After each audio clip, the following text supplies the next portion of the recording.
everyone, it's Nicole. It's been a little while since I made a video. I'm here today to do my November wrap-up. I'm going to do books, comics, and movies all together, because I didn't read or watch too much this month. So I'm going to start with the comics that I read. And I read 2 single issues. I don't have them with me because I didn't feel like digging out and finding them. The first one is Saga 39, and the second one is the ninth issue of Bitch Planet, which I'm so happy that they had a new volume, or a new issue, because they're really slow about publishing stuff, and their issues are always really great, and they always have really great essays at the end. And I don't know if I've ever talked about this in a video before, but I found this monthly subscription thing that they talked about at the end of one of their issues, and it's called Feminist Sticker Club, and it's like $3 a month, and you get like a feminist sticker. And like a lot of the stickers on my sticker door from there, I'm not sure if you can see, but like this one, don't know if you can see that one. Yeah, but some of them are from there, and it's pretty cool. And you can stick them on things, but I just taped them on the store. I've also never talked about this door, but it's my closet door, and the handle broke off, and we just took it off and set it here, because it was heavy. And I was like, I'll just put stickers on it. Yeah, not interesting. Okay. The next comic I read is Tank Girl Volume 2. Yeah, and this is by Jamie Hewlitt and Alan Martin. And the artist for this does the art for Gorillaz, the band, which is pretty cool. And I sort of read this for the Around the World readathon, because this one was Oceania, and this is set in Australia. But I've also been wanting to read it, so I just kind of was like, oh, I'll just use that as an excuse to read more Tank Girl.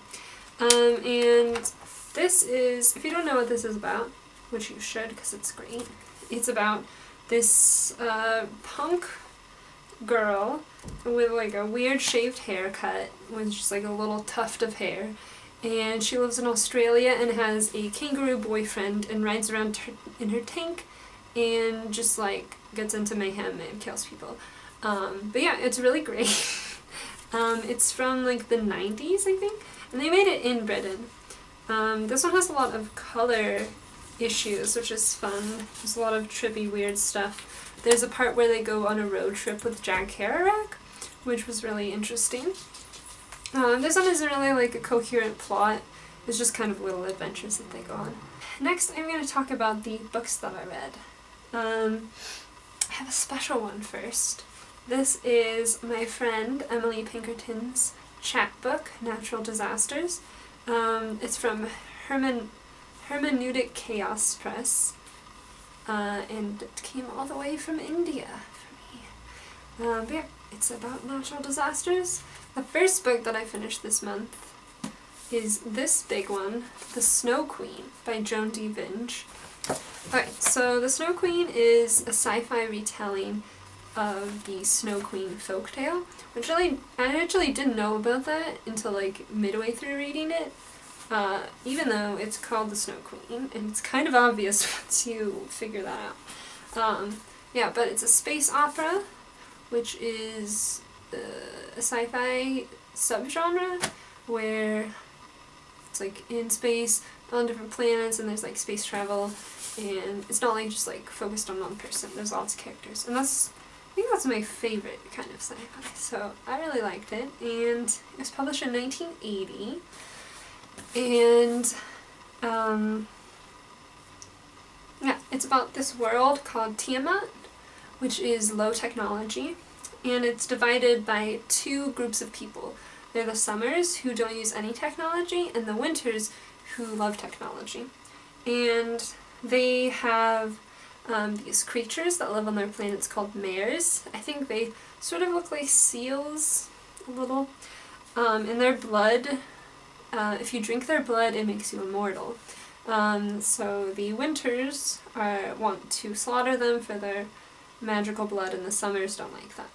And they also there is a black hole near their planet, and it somehow acts as a portal, so different spaceships from different galaxies can come in. Hunters will get technology from the alien traders.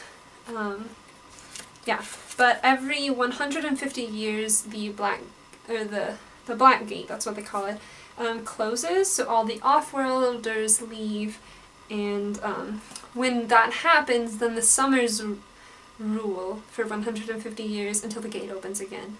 Yeah, it's like kind of a weird premise. But there is the current Snow Queen, who's the Queen of the Winters. Her name is Arionrod, I think. It's spelled really weird, and I'm not 100% sure how to pronounce it. The change is coming soon, where the Black Gate's going to close and the Summers are going to start ruling. And Arionhood wants to continue ruling beyond that in some sort of way. I could obviously go into a lot more detail about this book, but I'm going to stop there for the premise. But I really liked this.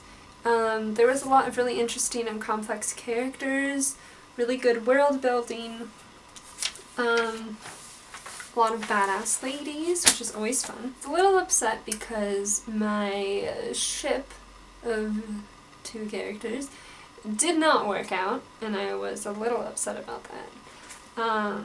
The ending kind of, like, it was a very slow moving book, but she's a really good writer, so that was nice. But the ending kind of like was really fast in comparison, and I didn't really like that.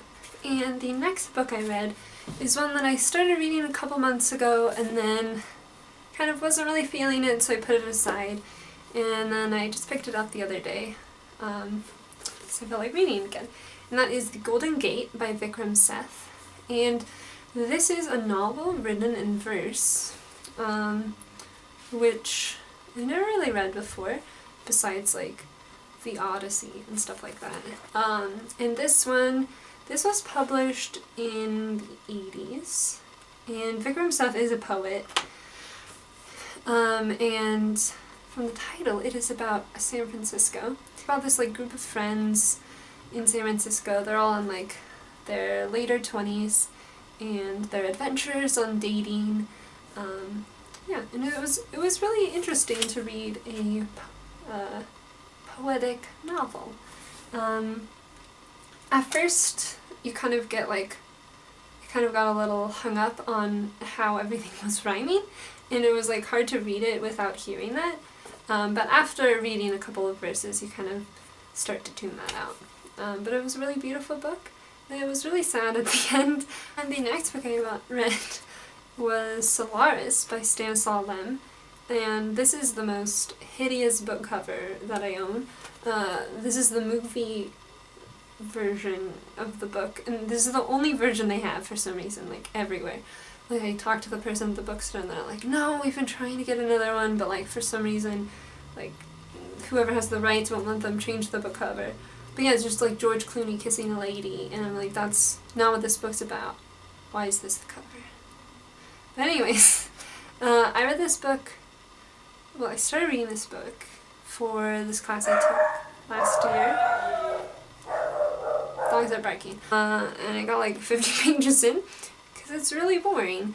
And I was like, you know what, I'm going to finish it, because this was right after the election, and I was like, I just need to read about some nice science fiction that's really boring. Yeah, I didn't really like this book.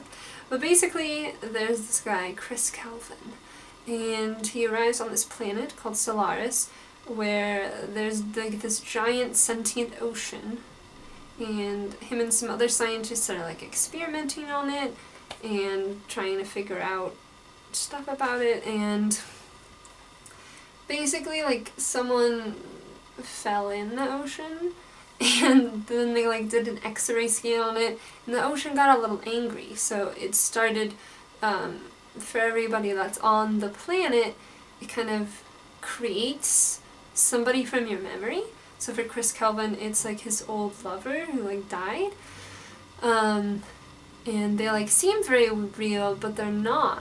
They have weird blood, and they're super strong, and they can't die. Well, they can, but then they just come back.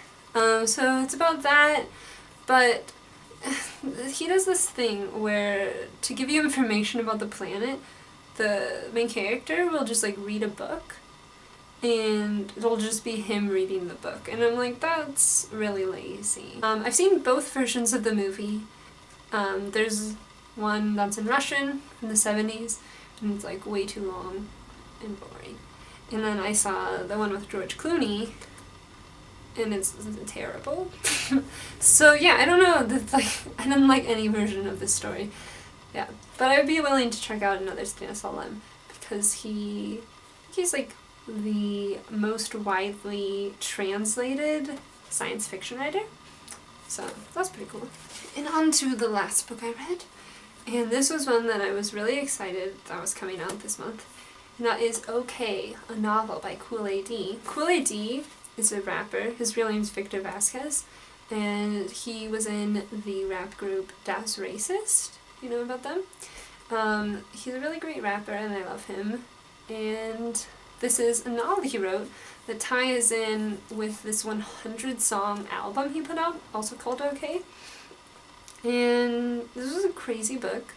It's about this guy who's Cool AD, but his name's Cool Man, and he marries this like Iranian Muslim lady, and then they like just go on weird adventures, and it's like about LA and like kind of the rap scene, but also there's like magic eagles, and it's just like all over the place. And there's 100 chapters in here and 100 songs in the album, so you're supposed to listen to the corresponding songs, which I didn't do because I was on the bus and I hadn't downloaded the album like onto my phone, and I don't have data to use. But I would want to read it again because the album's really good. But yeah, if you like rap music, I don't know if any of you guys like rap music, but this is cool. Those are all of the books that I read in the month of November, and I'm going to talk about the couple of movies I watched because I saw some good ones this month, even though there weren't that many. So the first movie I saw was The Brood by David Cronenberg. This is about this couple who has a little kid, and the wife is in this like experimental mental hospital, and it's run by this really weird guy, and there's a brood of creepy children. Yeah, if you like David Cronenberg, I mean, you've probably seen this if you like him. I'm kind of late to the game. This isn't my favorite of his, but he's so good at like I guess his movies were like body horror at the beginning, and then it started to be like mental games, and this one was like a good combo of both of those, which was cool. And then early in the month I saw Platoon for the first time, which is Oliver Stone's Vietnam War movie, and Oliver Stone was actually in the Vietnam War, and he's like one of the only, like there's so many Vietnam War movies, but he's like the only one who was actually in it. And they were actually filming like part of like a documentary for their like, it's like the 20th anniversary maybe. And they interviewed me because I'd never seen it before, and they're like, "Small child, please tell us your feelings." But it was really good. Charlie Sheen's in it. He's like a young guy who joins the front lines of the Vietnam War, and it's really sad, but like really realistic, great music, really good cinematography, and it's sad because nothing has changed. And then I watched a couple of new movies. I watched Arrival, which is the new science fiction movie starring Amy Adams and Jeremy Renner. And this is based on a short story, and basically these aliens land like 10 ships around the planet, and they're trying to figure out what the aliens want because they're speaking a different language. And Amy Adams is like this famous linguist, and Jeremy Renner is a famous physicist, and they like come together to try to translate the alien language. And it was really interesting. I want to learn alien languages now. And then the next movie I watched was one that I'm sure everyone has seen this month, and that is Fantastic Beasts and Where to Find Them. and I watched it with my grandparents, and it was so cute. Like, the creatures were so adorable, and I loved all of them, and it was just a really fun time. When the first Hobbit movie came out, I watched it 5 times because it was just so fun, and that's like the same way I feel about this movie, although it's not quite as good. And the last movie I watched is Housebound, and it is a New Zealand horror comedy. It was really weird. It's basically this girl gets arrested for like robbing a bank, and she's been arrested a couple of times before, so they decide to put her on house arrest. And she has like a really annoying mom that she doesn't like, and she hates being stuck with them. And then they think that their house is haunted. If you don't like scary movies, but like you kind of want to try them, this might be a good one, because like the beginning they do like a lot of the typical jump scares, but then it starts to get funnier as you realize like what's happening. Whew. Alright, that was a lot of talking, but those are all the books and movies that I consumed in the month of November. Thanks for watching, and if you like this, hit like and subscribe and stuff. But yeah, I hope you have a great weekend. Thanks. Bye.